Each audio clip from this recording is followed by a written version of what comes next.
Whonix. Most operating systems connect you to the world. Whonix is built to make you disappear from it. Its entire purpose is one thing: total, ruthless anonymity, and it achieves it by forcing every last drop of your internet traffic through Tor, the network that ricochets your connection through random computers across the planet until your real location is gone without a trace. But the real genius is how it's built. Whonix splits your system into two separate machines running side by side. One does nothing but run Tor. The other is where you actually browse and work, and here's the kicker. That second machine has no clue where you really are.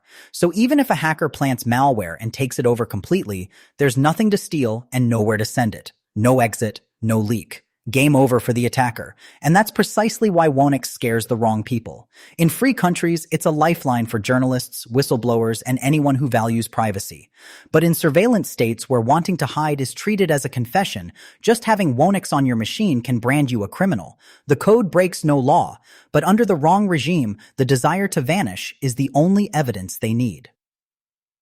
Dark web carding, OSs. Somewhere in the darkest corners of the internet, criminals aren't just buying stolen credit cards, they're buying entire operating systems built to steal them.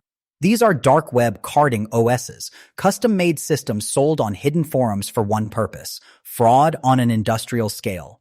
Forget downloading a few sketchy tools. These builds come fully loaded straight out of the box, packed with everything a scammer needs to drain bank accounts and hijack identities.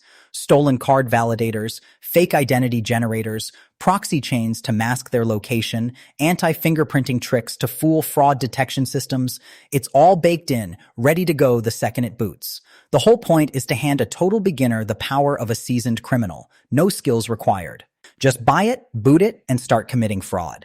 And because these OSs are traded in the shadows, wrapped in anonymity and paid for in crypto, tracking down the people selling them is a nightmare. Everything about them screams illegal. Building them, selling them, and using them are all serious crimes. This isn't a gray area or a misused tool. It's a weapon, purpose-built for theft, sold to anyone with the cash and the nerve to pull the trigger. Red Star OS. Imagine an operating system that looks like a friendly Mac, but is secretly hunting you. That's Red Star OS. This is North Korea's official operating system, and if you're using a computer inside the country, you have no other choice. It has the same sleek dock, the same rounded windows, the same polished icons as Apple's software, but behind that friendly face hides one of the most ruthless surveillance machines ever coded. Here's the terrifying part.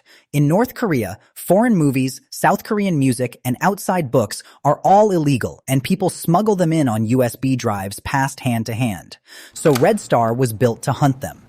The instant you plug in a USB drive, the system silently crawls through every file and stamps it with a hidden tag, a serial number marking that this file passed through this exact computer. You don't click anything. You don't open anything. It just happens, invisibly.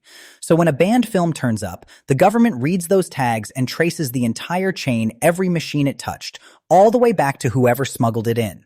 Try to disable it, and the OS simply crashes and resets. Red Star doesn't serve its user. It serves the state. Kodachi Linux. Some operating systems protect your privacy. Kodachi Linux treats it like a full-blown obsession. This is an OS engineered from the ground up for one thing, making you completely, utterly invisible online. And it doesn't mess around. The second you boot it up, Kodachi automatically forces your entire connection through a VPN, then through Tor, then scrambles your DNS on top of it, layering shield after shield until tracing you becomes a near impossible nightmare. It even runs straight off a USB stick, leaving zero trace on the computer once you pull it out. Turn it off, and it's like you were never there. Everything about it is tuned for people who cannot afford to be found: activists, journalists, whistleblowers, and anyone living under a regime that treats a private life as a threat. And that's exactly where it gets dangerous. In free countries, Kodachi is a perfectly legal privacy powerhouse. But in surveillance states, where anonymous internet use is banned outright, simply having it on your machine can paint a target on your back. The software commits no crime. Yet under the wrong government, wanting to disappear is treated as guilt itself, and Kodachi is the loudest red flag you could possibly wave. Astra Linux. An entire nuclear-armed military once ripped Windows out of every machine it owned because it was terrified America was hiding inside the code. That fear gave birth to Astra Linux. Russia's Ministry of Defense looked at Windows, closed source and American-made, and saw a nightmare, a secret US backdoor buried somewhere no one could see. And when your finger is near the nuclear button, just trust Microsoft isn't an option. So in 2018, they pulled the trigger, wipe Windows everywhere, replace it with something 100% their own. Enter Astra Linux, and this is no basement hack job. Built on Debian, blessed by Russia's FSB to handle secrets all the way up to top secret, it's so locked down that not a single file moves on or off without permission. It even runs on Russia's own Elbrus chips, meaning no Western hardware touches the chain anywhere. Today, it quietly powers banks, schools, and nuclear facilities. So why can't the rest of us have it? One word: sanctions. When Russia invaded Ukraine, Western tech fled and Windows support collapsed. What began as "we'd rather use our own" hardened into "we have no other choice," leaving Astra Linux as forbidden fruit the world legally can't touch. Cracked Ghost Windows XP. Free Windows sounds like a dream until you realize someone else is living inside your computer. That was the reality of Ghost XP, the bootleg version of Windows XP that flooded gray markets across Asia in the 2000s. These weren't official copies. They were cracked, stripped-down builds with the activation completely bypassed, letting anyone install a free Windows in minutes without ever paying Microsoft a cent. They spread like wildfire, sold on cheap discs in back-alley shops, preloaded onto second-hand PCs, and passed around on countless download sites. On the surface, Ghost XP looked like a bargain. It booted fast, ran your programs, and asked no questions. But that convenience came at a terrifying price. Many of these builds were riddled with pre-installed backdoors, hidden spyware, and malware baked straight into the system before you ever turned it on. Whoever cracked the OS could quietly slip in code to steal passwords, hijack machines, or rope your computer into a botnet, and you'd never know. You didn't download a virus. You installed an entire operating system that was already compromised. Illegal to sell, illegal to distribute, and dangerous to run, Ghost XP proved a hard truth. When the software is free, you're usually the product. Gaming Edition. Windows. This one wasn't built by a government or a corporation. It was built by thieves who want your money. You've seen them all over torrent sites. Windows 10 Gaming Edition. De-bloated, stripped down, lightning fast. The pitch is always the same, it's Windows, but with all the junk ripped out. No Cortana, no tracking, no background garbage eating your RAM. Just clean, fast Windows, and it's free. For anyone nursing an old machine and chasing a few extra frames, it's a dangerously tempting download. And here's the trap. The OS actually works. It boots, it runs, it plays your games. Nothing looks wrong. But in 2023, security researchers tore one of these builds apart and found a monster hiding inside a clipboard hijacker.